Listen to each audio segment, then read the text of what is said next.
Madame, monsieur, bonsoir. J'espère que vous passez un excellent week-end. Il est tout juste 18h30 sur Al-Oula. Voici les principaux titres du journal. Grippe saisonnière, le nombre de décès dus à la grippe H1N1 est passé à 9 selon un nouveau bilan fourni aujourd'hui par le ministre de la Santé. La situation épidémiologique reste normale, rassure le ministre.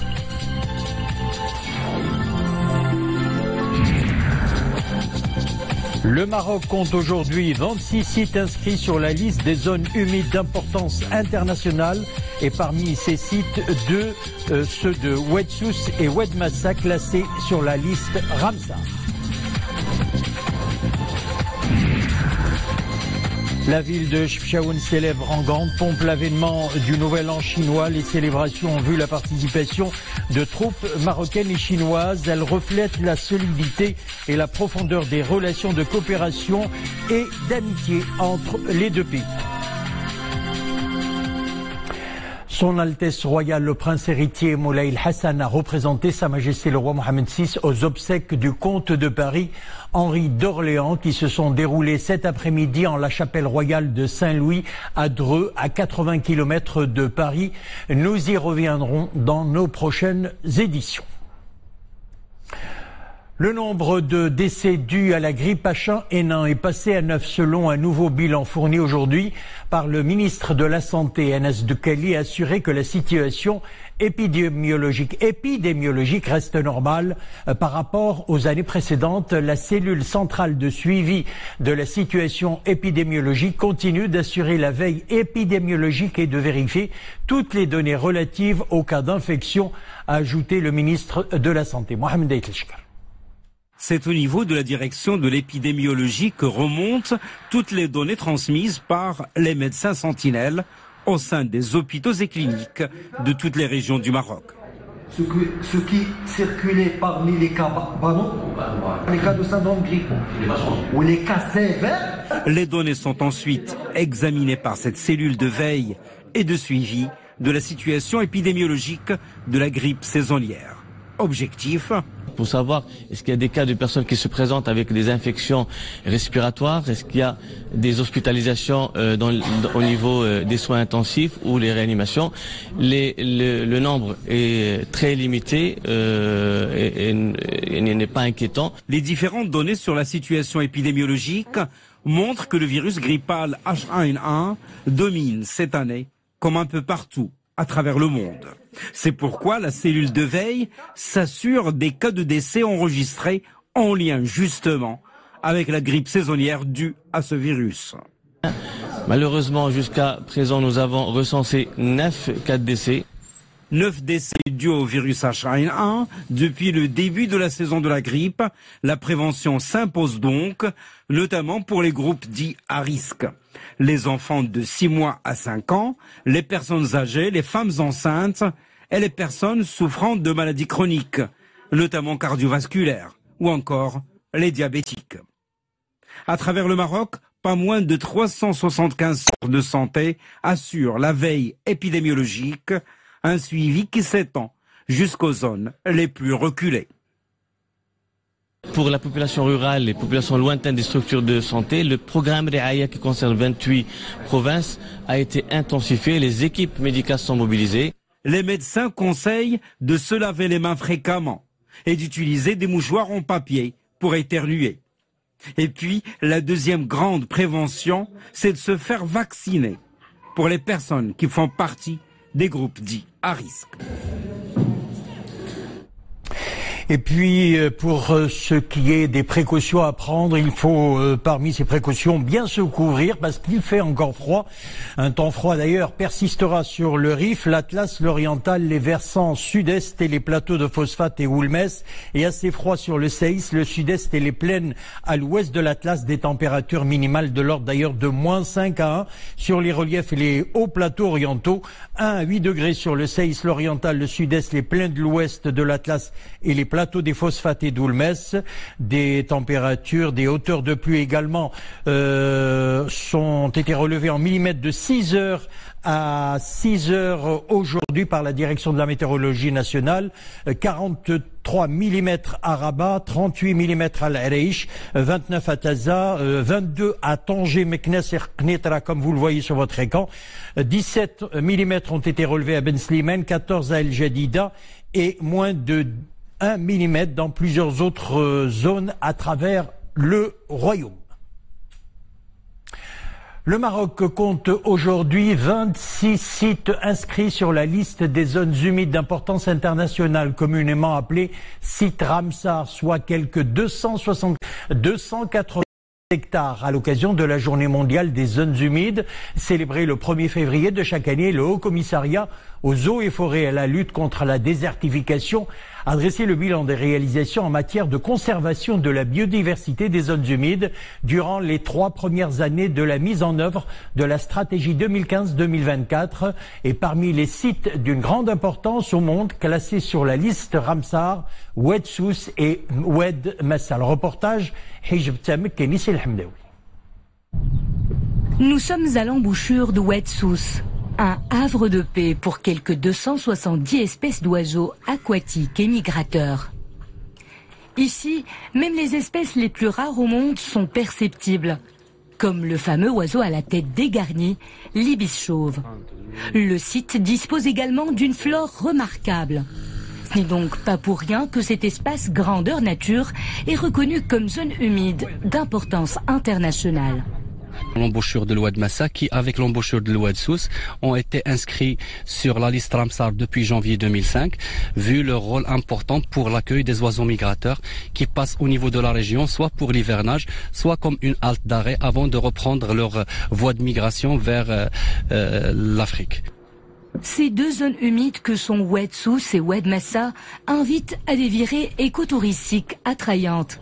Des visites organisées par des professionnels disposés à fournir aux visiteurs des informations scientifiques sur ce milieu naturel. Ces zones humides, ils ont un intérêt également très important pour le développement d'activités de récréation et écotouristique et ils sont d'un grand intérêt pour le suivi d'un certain nombre d'indicateurs scientifiques relatifs à la santé du milieu. Le nombre total de sites marocains inscrits sur la liste Ramsar est passé à 26, après 3 années de mise en œuvre de la stratégie nationale des zones humides 2015-2024.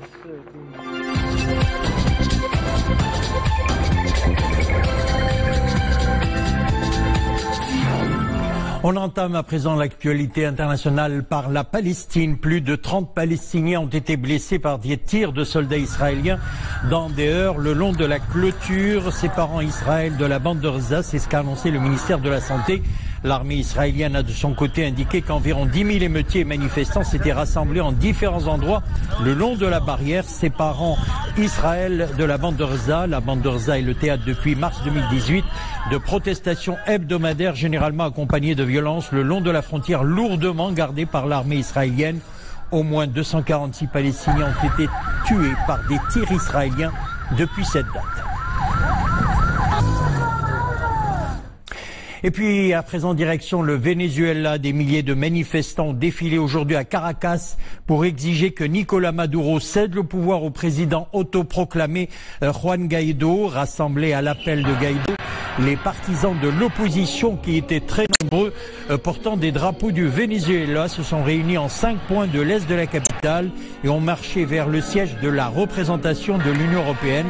Quelques heures avant le début de ces manifestations, un général de division de l'armée de l'air a annoncé faire allégeance à Guaidó. Et puis les États-Unis ont mis à exécution leur menace de se retirer d'un traité de désarmement nucléaire crucial avec la Russie, accusée de violer ce texte signé lors de la guerre froide. Au risque d'une nouvelle course aux armements, les États-Unis vont suspendre leur obligation dans le cadre du traité sur les armes nucléaires de portée intermédiaire et lancer le processus de retrait, a annoncé Donald Trump dans un communiqué. Le président russe Vladimir Poutine a annoncé que son pays suspendait sa participation à ce traité de désarmement en réponse à la suspension américaine entrée en vigueur le même jour. Record de froid au Japon. Les températures très négatives de ces derniers jours ont engendré à Chichibu, c'est dans les montagnes du pays, des phénomènes naturels impressionnants. Il s'agit, comme vous allez le voir, donc, et comme vous le voyez, de la formation de stalactites de glace sur les arbres de la montagne qui font la curiosité de nombreux visiteurs de Tokyo et des environs. La montagne Chichibu est particulièrement appréciée pour la richesse de ses paysages naturels. Montagnes, gorges, rivières, torrents et lacs qui font le bonheur des alpinistes et des promeneurs.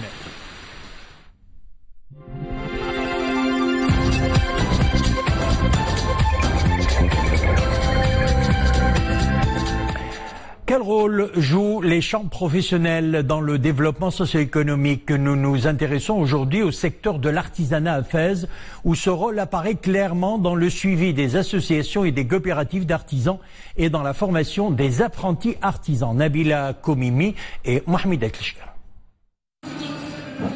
Le secteur de l'artisanat dans la région Fès-Meknès emploie quelques 12 000 artisans dans pas moins de 4 000 ateliers. Un secteur qui pèse dans l'économie de la région. Et il dispose d'une importante représentativité organisationnelle, à travers une chambre professionnelle, la chambre d'artisanat, notamment impliquée dans la formation des apprentis artisans.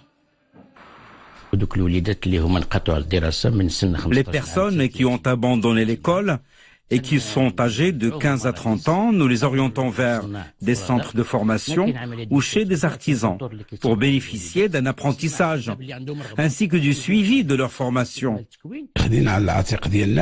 Nous veillons à organiser des expositions et des salons, que ce soit au Maroc ou à l'étranger, tel le village mondial de Dubaï.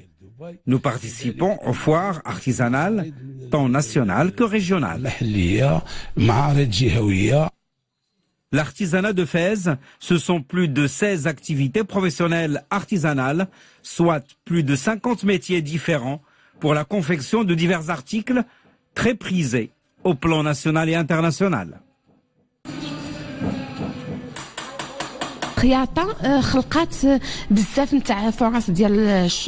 La coupe-couture artisanale, par exemple, permet de créer de nombreux emplois, surtout que nos produits sont de plus en plus orientés vers l'export. Aujourd'hui, la production se fait même dans les zones rurales. Les femmes confectionnent divers articles de couture et s'assurent ainsi des activités génératrices de revenus. L'infrastructure a nettement évolué dans le secteur du cuir. La qualité s'est améliorée considérablement. Seuls 2 problèmes subsistent: la disponibilité des matières premières et la commercialisation. La région dispose de 18 centres de formation et de qualification professionnelle dans le domaine de l'artisanat, en plus de 15 maisons de l'artisan, soit autant d'infrastructures de formation pour faire perpétuer le rayonnement de l'artisanat de Fès. On passe au sport à présent et cette bonne nouvelle, le WAC de Casablanca décroche la victoire sur la pelouse des Nigérians de Lobistar par 1-0 en match de la 3e journée de la Ligue des champions d'Afrique de football groupe A, disputé aujourd'hui à Namdi Azikiwe au stadium Mangu au Nigeria. L'unique réalisation du WAC a été l'œuvre de Mohamed Nahiri qui a transformé un pénalty à la 20e minute. À l'issue de cette journée, le WAC +3 et Mamé Lodi Standows, 2 points d'Afrique du Sud, se partagent la tête du classement avec 6 points. La ville de Chefchaouen célèbre en grande pompe l'avènement du nouvel an chinois tenu dans différents endroits de la ville. Les célébrations ont vu la participation de troupes marocaines et chinoises au complexe culturel et sportif Mohamed VI et à la place mythique au Tahmam, une manifestation qui reflète la solidité et la profondeur des relations de coopération et d'amitié qui lient le Maroc et la Chine. Elle a été organisée par le ministère de la Culture et du Tourisme de Chine, l'ambassade de Chine au Maroc, le ministère marocain du Tourisme, du transport aérien, de l'artisanat et de l'économie sociale et celui de la culture et de la communication. Reportage Fenna Shakil Alaoui, Nissil Hamdaoui. La perle bleue se part de rouge pour célébrer le nouvel an chinois. Dans l'Empire du Milieu, cette festivité marque également l'arrivée du printemps. Dans la place au Tahmam, l'ambiance est entraînante. Et ici, dans le complexe culturel et sportif Mohamed VI, la magie de la tradition chinoise opère.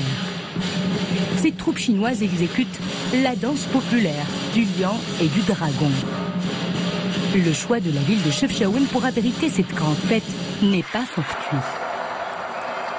Actuellement, aux yeux des Chinois, la perle bleue de Maroc constitue vraiment une destination la plus importante, l'une des plus importantes de Maroc pour les Chinois. Et j'espère avec le couleur rouge, avec la danse du dragon et du lion, ça va multiplier encore le couleur chinois au Maroc et qui va faire l'objet d'une attention particulière des amis chinois. Ces festivités constituent une magnifique promotion pour la destination de Chefchaouen, la ville au charme envoûtant. Plusieurs activités ont été organisées lors de cette manifestation. Nous avons profité de cette occasion pour montrer le potentiel touristique de la ville de Chefchaouen.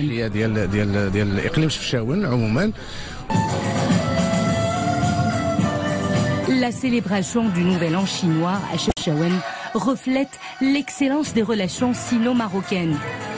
D'autres rendez-vous culturels d'envergure sont à venir, comme l'organisation en 2020 d'une année culturelle marocaine en Chine et d'une année culturelle chinoise au Maroc.